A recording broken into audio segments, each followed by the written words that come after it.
Little luxuries are all around us. I mean, who doesn't love the good things in life? But just because I enjoy a little luxury doesn't mean that I can always afford it.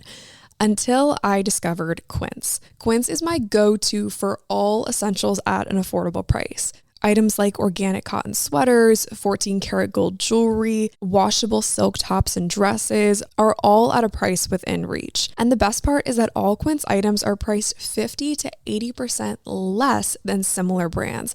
And they're all made with premium fabrics and finishes. I live in athleisure, and my navy blue slim fit jacket from Quince has become one of my favorite pieces to both run in and just kind of hang out in.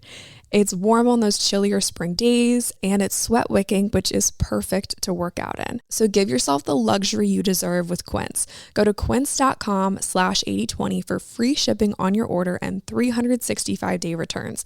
That's QUINCE.com/8020 to get free shipping and 365-day returns. Quince.com/8020. Make your next move with American Express Business Platinum.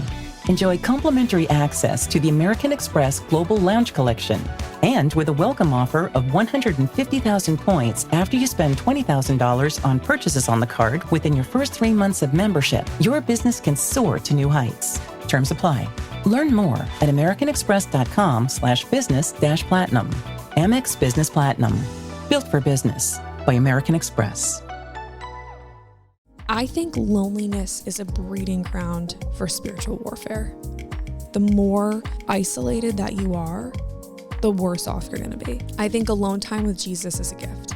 I know for a fact that singleness is a gift, but I disagree that loneliness is a gift. And as I was reading these blog posts and these devotions and all these things, we're like, oh, use loneliness to your advantage and pray more and grow closer to Jesus and all this stuff. And I'm like, it's also going to be a breeding ground for like negativity and spiritual warfare to just come and just play in your brain and tell you these lies and distract you and get you to a place where you don't even want to open your Bible because you don't think that you're worthy because you don't have friends. And it's like this endless cycle.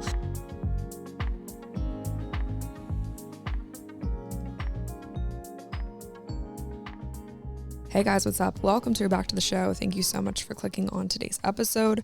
My name is Lily. I'm your host, and we are in week 3 of the surf series, which is super exciting. So if you have your surf guidebook, go ahead and turn to page 7. Crazy that we're already almost all the way through this thing. I feel like the past couple weeks have just absolutely flown by. So go ahead, turn to page 7. If you don't have a guidebook, don't fret. You can click the link in the show notes and you can download the guidebook. The guidebook is a short little PDF that just kind of like accompanies these episodes and is a place for you to kind of return to collect your thoughts. It gives you some additional content, the verses that kind of go along with today's episode and all kinds of other good stuff. So I would highly recommend downloading that. And when you download the guidebook, you also get weekly check-in emails from me. So I'm recording this on Tuesday, March 25th, and the check-in email went out this morning, and I've already heard back from some of you guys, which is really cool. And I have really been trying to just like respond to everybody and give you guys feedback and just answer questions or propose questions to you. Just kind of like make you think a little bit further about some of the stuff that we have going on. So definitely that's a cool spot to engage with me. And I've been having so much fun engaging with you guys there. And it's been really, really, really special. So if you've kind of been a part of that, I just want to say thank you. And you guys are great. And it's just really cool to see this series kind of come to be. And next week will be the last episode of the surf series, which is kind of sad that it's ending.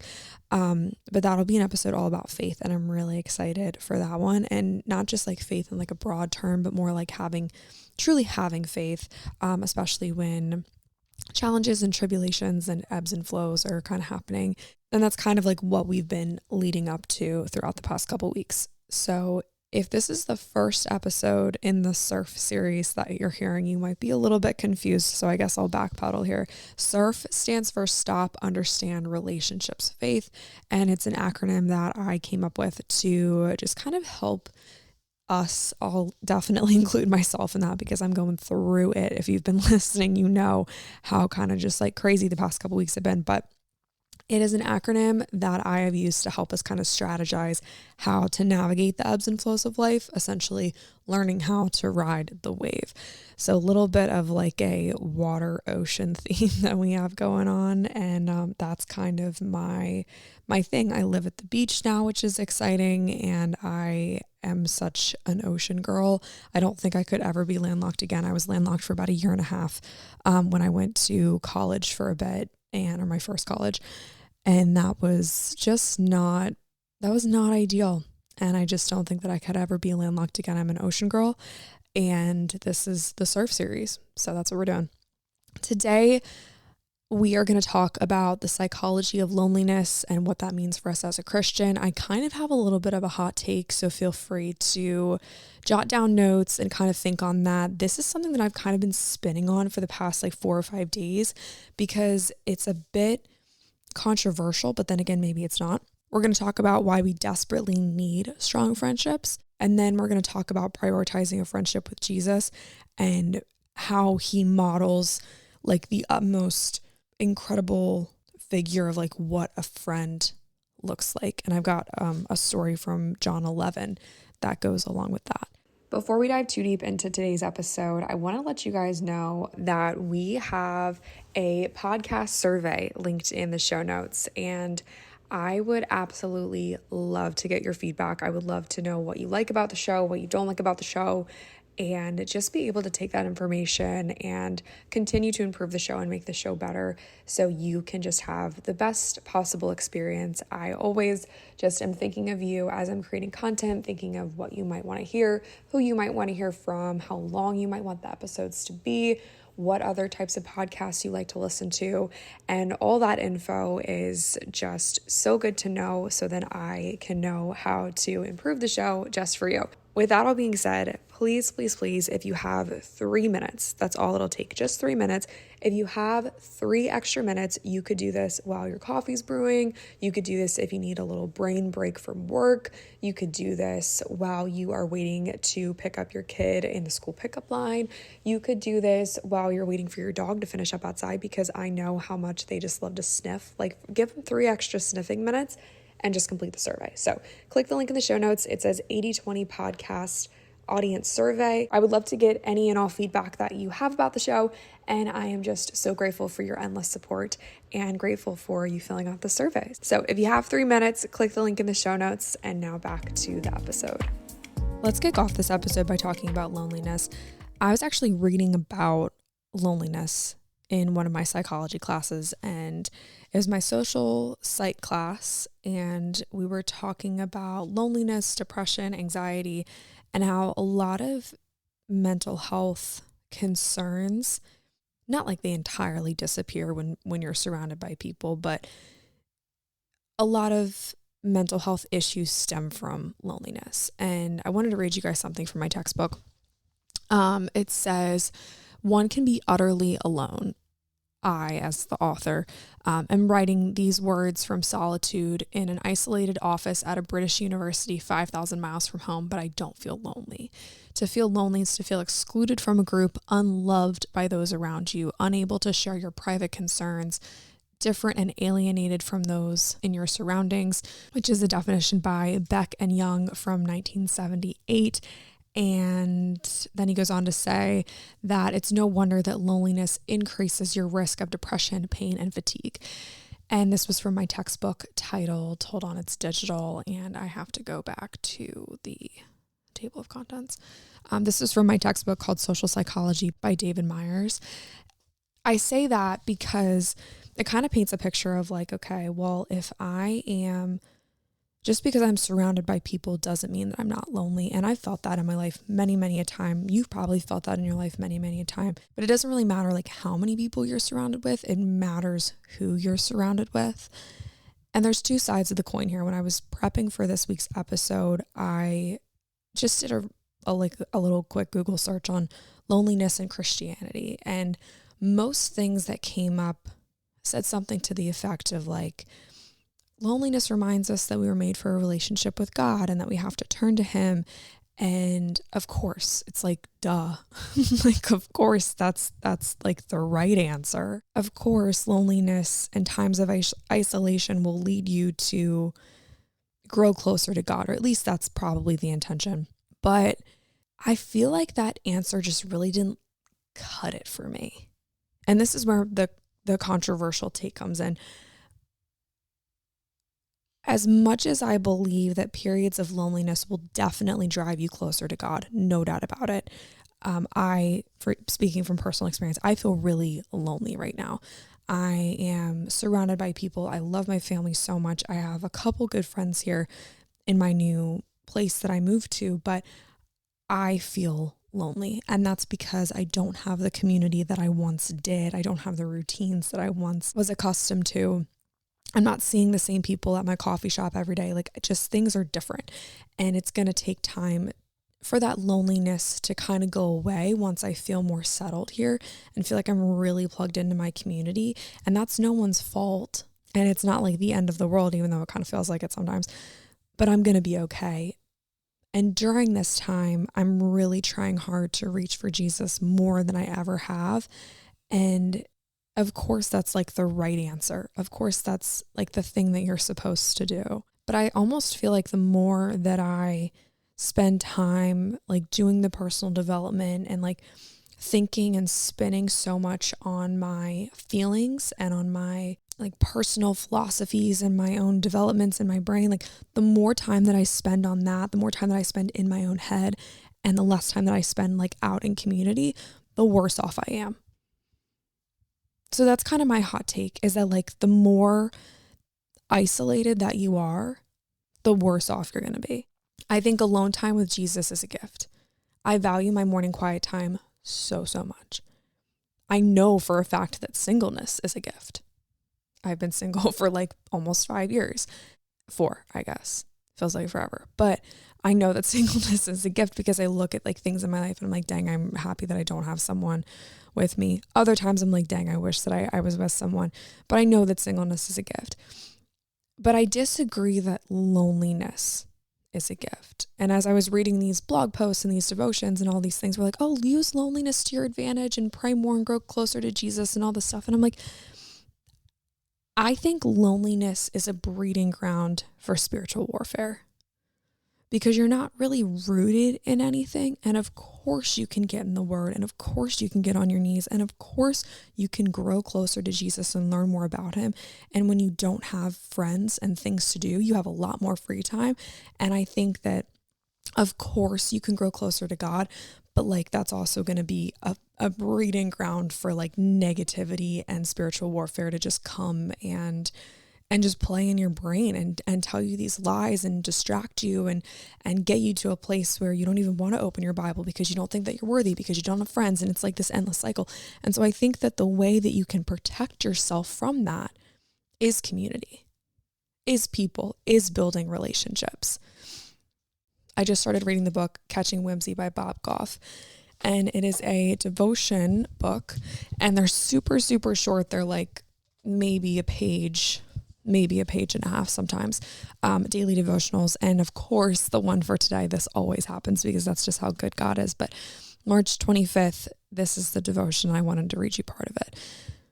God's design for us is community. Isolation is not going to cut it. And the verse for today is from Acts 2:46 through 47. Breaking bread from house to house, they ate their food with gladness and simplicity of heart, praising God and having favor with all people. And the Lord added to the church daily those who were being saved. Like, how cool is that? He goes on to kind of like further this verse and says that our society values running full out, pedal to the metal, and all about right now. But this wasn't part of the culture when Jesus walked his dusty streets. Instead, there was high value in gathering, storytelling, breaking bread, and having things in common. The disciples did this because they desired community, and community is not something you can rush. Being part of an intentional community means digging in and staying a while. You must participate to show up fully, and to do this, you'll have to slow yourself down. You will need to do the unhurried work of meeting people and breaking bread together and spending your lives together. I promise you it's worth it. If you're not part of a community, find one. If you can't find one, create one. Start today. Who's going to be your first call? And then it's cool at the bottom in big bold letters. He says, pick up the phone. Here's your script. Hey, let's start a community. And I just love that. Like, I think that is such a sweet, sweet, sweet message and call to action of like, if you don't have somewhere that you can go, if you don't have people that are going to break bread with you, that are going to pray with you and challenge you. And when you have these thoughts of like, oh, I feel so lonely, if you don't have people that you can call and for them to be like, that's a really like silly thought because I'm literally right here, then you need to just start the community yourself. And that's something that Lexi and I did with Run Club last May. We were like, there's nothing here that combines fitness and faith, and we would love to start that. And so we did. And Lexi's like my little partner in crime. And I'm just so blessed that God made us sisters. I mean, truly, like, I don't know what I'm going to do without her when she gets married and moves away and starts her new chapter. And so that's been a struggle for me. But I just believe so wholeheartedly that community and relationships and just having people to lean on is one of the most critical pieces to growing closer to Jesus. I also think that food is such a huge part of a community, and where there's good food, people will gather, people will flock. And that's why I'm excited to talk to you guys about Good Ranchers today. Good Ranchers is American meat delivered. Did you know that over 140,000 family farms in the United States have closed down since 2017? A lot of the meat in grocery stores comes from overseas where quality is not prioritized. And Good Ranchers is solving that problem. Good Ranchers is 100% American sourced meat. It's raised and harvested right here in the United States from local farms, so you can support American ranchers while knowing exactly where your meat comes from. Good Ranchers meat is free from hidden additives. There's no antibiotics. There's no seed oils. There's no hormones. Good Ranchers is also a way to give back. With every box that you order, Good Ranchers donates a portion of their proceeds to paralyzed veterans of America, and supporting our veterans is just one more way that Good Ranchers honors the values that make this country great. So right now, Good Ranchers is running their Spring into Action promotion, and they've got a really cool offer on the table for you. You can get free bacon, ground beef, seed oil free chicken nuggets or salmon in every order for a year, and $40 off with the code 8020. That's the highest offer that Good Ranchers has ever had, so I would definitely jump on that right now to invest in American farms, support our veterans, and get high quality meat that upholds the values of tradition. Visit goodranchers.com and use code 8020 to claim your free meat and $40 off. That's goodranchers.com and use code 8020 for $40 off. Let's support what makes this country amazing. American values, American farmers, and American quality. Good Ranchers, American meat delivered. Hey friends, I'm Annie F. Downs, author, speaker, podcaster, and part of the That Sounds Fun network. And I'm a big fan of seeing God move in our everyday lives. Can we talk for a second about what it really means to be a person of faith? It's waking up every day and choosing to trust Him, even when life feels uncertain. It's standing firm in truth, walking in grace, and knowing that God is always with us. But I know staying rooted in faith is not always easy. At least it isn't for me. And that's why I love Glorify, the #1 Christian devotional app designed to help you start, grow, and strengthen your relationship with God every single day. One of the things I love about Glorify is the amount of options available to me through the app every day.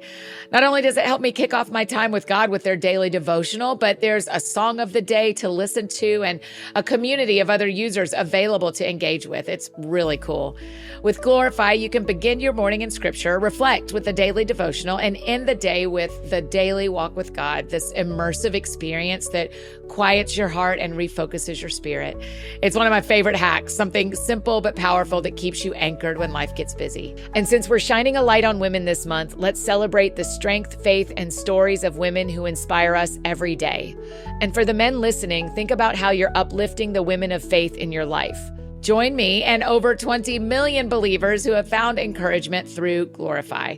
Download the app today at glorify-app.com/podcast, and let's keep walking in faith together. Again, that's glorify-app.com/podcast. Every cup of Nespresso coffee is an invitation to transform your morning routine into a ritual you can treasure each and every day. Using the Virtuo Pup, a simple touch of the button freshly brews bold aromas and a rich, velvety crema layer for delicious cafe-quality coffee at home. Whether you enjoy your coffee hot or over ice, every sip, every morning is unforgettable. Nothing tastes like Nespresso coffee. Visit Nespresso.com or our app to explore our full range of easy-to-use machines and coffees not found anywhere else.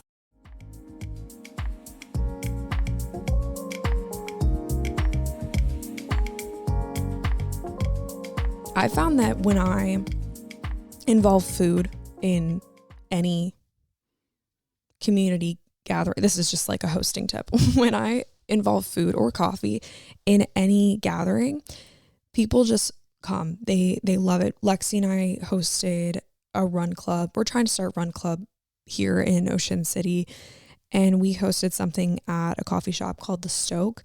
And we just said, hey, ladies, let's meet 7 a.m. on a Saturday morning. You guys, the girls showed up. The ladies showed up. There were 10 of us there, which was crazy for a Saturday morning at 7 a.m.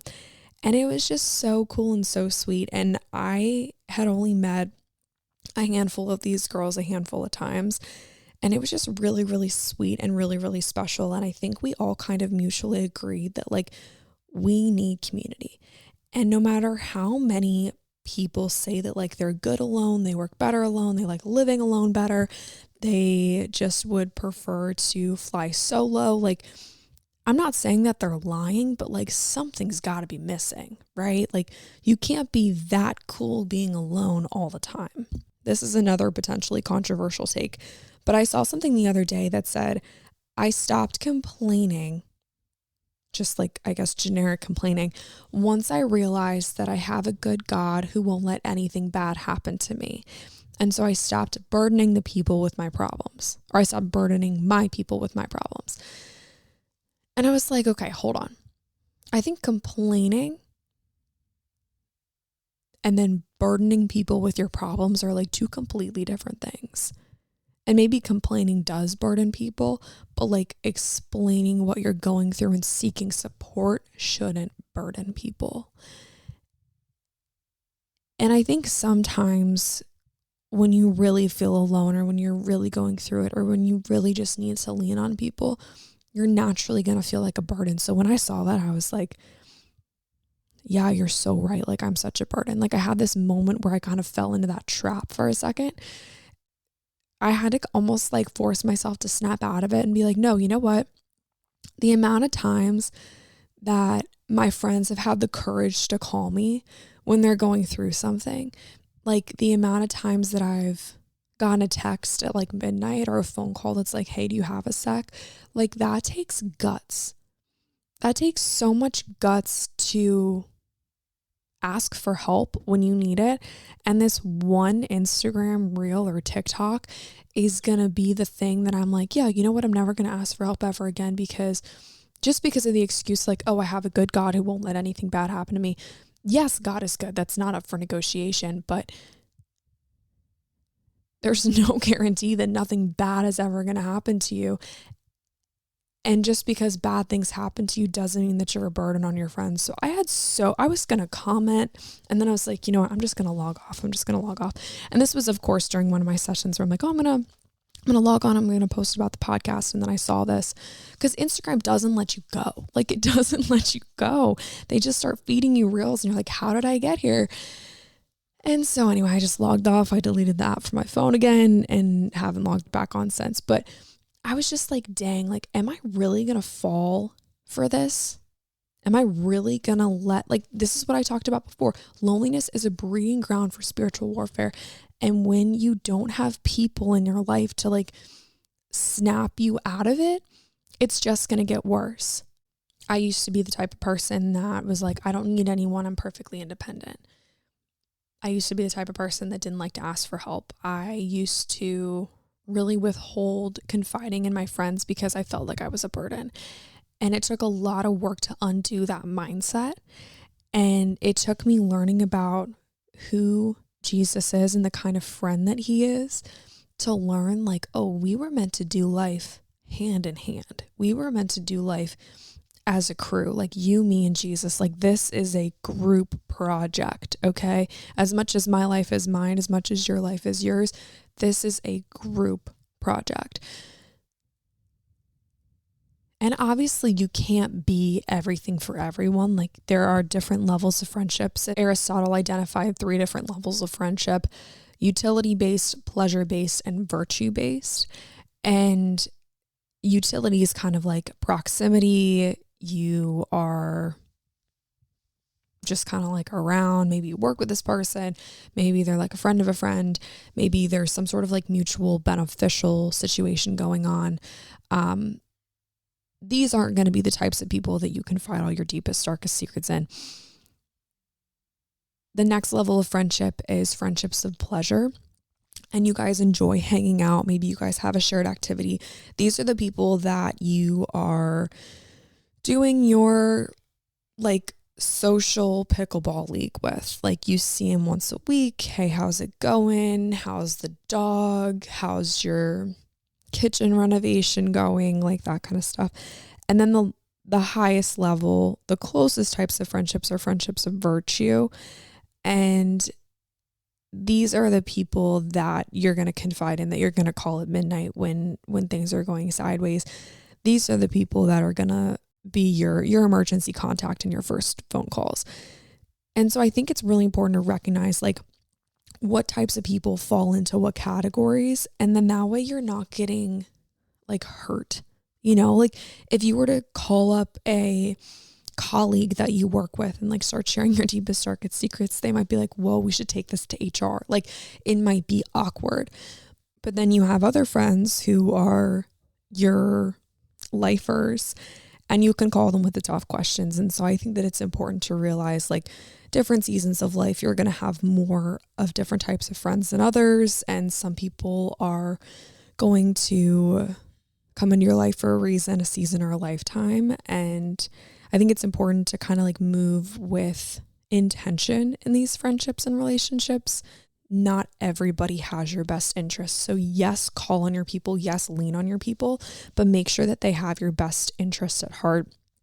I really learned a lot about friendships this year, and I had a couple friendships that I just had to kind of take some steps back from because maybe it just wasn't a good fit. Maybe it was only beneficial to one party. Or the biggest kind of telltale sign that I really couldn't trust this person was if there was gossiping. When you're vulnerable with someone, obviously there is a hope that this conversation would stay between the 2 of you or the 3 of you or the 4 of you, like whoever's there.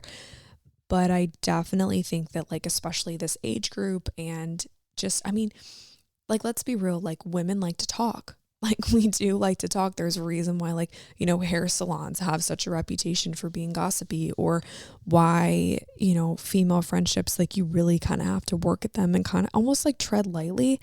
And, you know, I mean, I know nothing about being in dude friendships because I'm not a dude. So I'm sure that they have their own problems, but I know at least among women, gossiping is a big thing. And so I just think that it's important to kind of move with caution. And when you find a friend who you can confide in, like really, really, really prioritize that friendship. There's like this reciprocal nature of vulnerability. Like you share a little, I share a little, you share a little more, I share a little more. And that can be a really cool building block for some of these deeper, more vulnerable relationships. But I think that it starts with you. It starts with you picking up the phone and being like, hey, do you want to grab coffee? Or hey, do you want to start a community? Like Bob Goff said in today's devotional. And I wrote this down in my notes as I was prepping for today's episode, and I wanted to read it to you guys. It takes a village, but you have to populate it. They say it takes a village, but you have to populate it. Like you can't just expect people to knock on your door and show up and like want to build relationships with you. Like, you have to be the one that's going out and seeking people. And Jesus is the perfect example of that. I wanted to read or kind of talk about John 11. This is the story of the death of Lazarus and Jesus raising Lazarus from the dead. And this is the story in the guidebook today. There was also something that I wrote down from Genesis, and I would highly encourage you to go read that on your own. Genesis 1 and 2. It's so cool. Like, when I read Genesis, sidebar, when I read Genesis, I'm just like, my jaw's just like on the floor. Like, the creation story is cool. And so if you've never read the creation story before, that's Genesis 1 and 2. You get a full picture of how God created people to be together. He said that man was not good alone, so God made Eve for Adam. And I encourage you to go read that. But we're going to talk about John 11, 1 through 44. And I would encourage you to pause this episode and go read it and then come back. And if you have the guidebook, you can jot down some notes. I'll kind of give you guys like the super Spark Notes version. But Jesus was out doing mission work with his disciples, and he got word that his friend Lazarus was sick. And Lazarus had two sisters, Mary and Martha, and we talked about those girls last week. So if you haven't heard that, you should go listen to that episode. After this, I'll have it linked in the show notes. Jesus got word that Lazarus was sick, and eventually he traveled over. He waited a couple days, though. He waited 2 days to travel back to Mary and Martha's house. And when he got there, Martha was pretty upset. She really didn't hold back, and she was, I don't know if she was like angry or confused. I mean, she's grieving, so she's got a lot of emotions going on. And in verse 21, she says, "Lord, if you had been here, my brother would not have died." And that's kind of a pretty bold thing to say to Jesus. And I think about times in my life where I'm like, oh, like, Lord, if you had only done X, Y, and Z, then A, B, and C wouldn't have happened. And it's almost like this, it's tough because it's like, dang, like, do we really think that like he's not going to show up? Like, do we really think that he's not going to be there just because he took 2 extra days? Like Martha and Mary were thinking, oh, he's not coming. So Jesus gets there and they have this convo. And in verse 33, it really kind of depicts like the kind of love that Jesus has for us. He says, when Jesus saw her weeping, he was deeply moved in spirit and troubled. And there are a couple times throughout the Bible where Jesus is described in the way of like his spirit has been troubled. And it always kind of blows my mind because it's like, dang, like Jesus is fully God yet fully human. Like he was here living the human experience, and so much so that his spirit was troubled. He was deeply moved in spirit and he was troubled.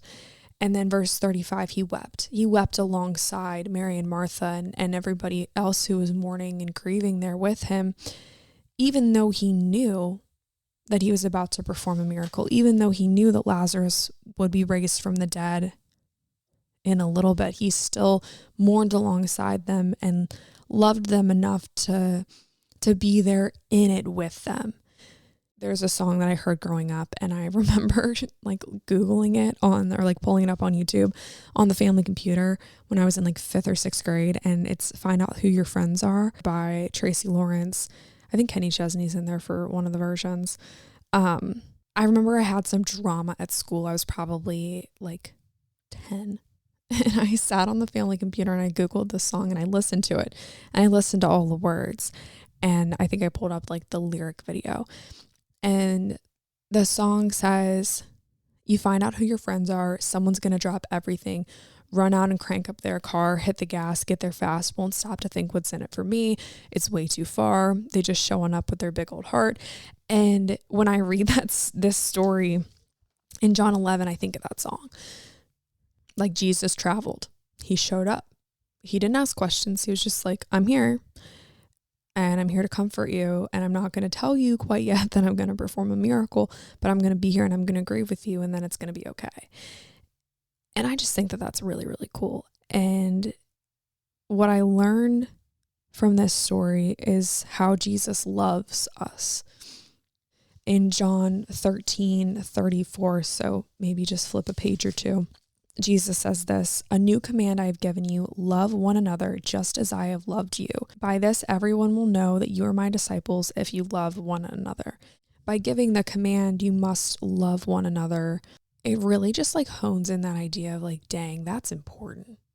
Like that is important. Community is important. Loving one another is important. Showing up is important.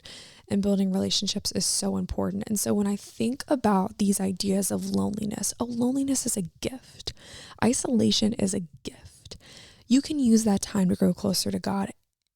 I just have to disagree. Maybe there will come a time in my life where I'm like, yeah, this is it. Loneliness rocks. But I've yet to have a successful lonely season. The loneliest times in my life were the absolute darkest times in my life. We were not made to do life alone. There's a really good book. It's called Find Your People by Janine Allen. And I read that cover to cover in like 2 days when I was in a season of loneliness. And I feel like I should pick it up again. She just paints the picture so clearly of explaining like how and why we need people. And so I would recommend that you go grab a copy of that book. I will link a couple podcast episodes in the show notes that I've done on finding healthy female friendships, finding your people, and all that kind of stuff. Because I have talked about that on the show before, but I really wanted this episode to kind of like lean into this idea of like, dang, loneliness is just a scam. Like it's just a lie. And for all these blogs and for all these like, motivational Instagram reels, loneliness is this, loneliness is that. Like I just don't agree. I don't agree. So I'm not sure what you guys think about this. I would love to hear your thoughts. I would love to get your feedback. What do you think about loneliness? What have you learned from seasons of loneliness? I mean, obviously every season has a lesson, no doubt about it, but I want to know what you guys think. So we can chat in the comment section if you're listening on Spotify. Yes, there is a comment section on Spotify. A lot of people don't know that. So if you didn't know that, now you do. If you feel so inclined, if you liked this episode, you could give it a rating and a review. That just helps more people find and listen to the show. Or if you want to connect with me, you can do so via email. You can just click the download the surf guidebook link, and then that will automatically put you on the email list, and you can just respond to that email. We do a Friday newsletter, a Tuesday check-in, and then a Monday voice note email. So sign up and you will get all of those, and you can respond to any of those emails and I will respond to you. I love you guys so much. I hope that you have a great rest of your day, and I will talk to you soon.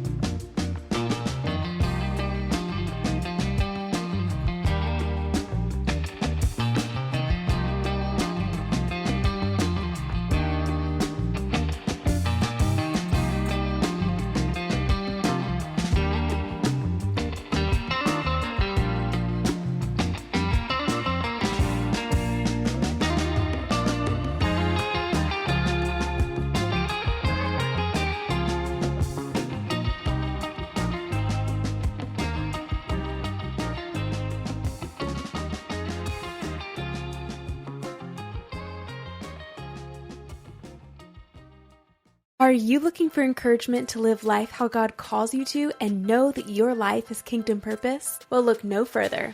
Hi, I'm Megan Edmonds, a mom, wife, and host of the She Lives Purposefully podcast. Each week, we'll chat all about life from a Jesus-loving perspective. Relationships, faith doubts, parenthood, hormones, routines, getting our fire for God back, anxiety, practical ways to walk with God, and more. Think of it like you're sitting with that one friend that's always cheering you on. So be encouraged to live purposefully in every season of life on the She Lives Purposefully podcast. Tune in on Apple, Spotify, YouTube, or wherever you listen to podcasts. Over time, life can get you down. Discouragement starts to creep in, and eventually we just stop letting ourselves hope for more. We say things like, I'll believe it when I see it, and don't get your hopes up. Sounds like good grown-up advice, right? Actually, it's not. Hey, I'm Christy Wright, #1 national best-selling author, speaker, business coach, and mom of 3. Oh, and I have a podcast called Get Your Hopes Up, which is what I want to tell you about. Romans 15:13 says, "May the God of hope fill you with all joy and peace as you trust in him so that you may overflow with hope by power of the Holy Spirit." And that is exactly what my show is about. Whether I'm telling one of my latest crazy God stories or giving you practical advice to live out your faith, I love hanging out with you every Monday to help you get to know God, get closer to him, and get your hopes up again. Listen to Get Your Hopes Up wherever you get your podcasts, and you can learn more at getyourhopesup.com. That's getyourhopesup.com.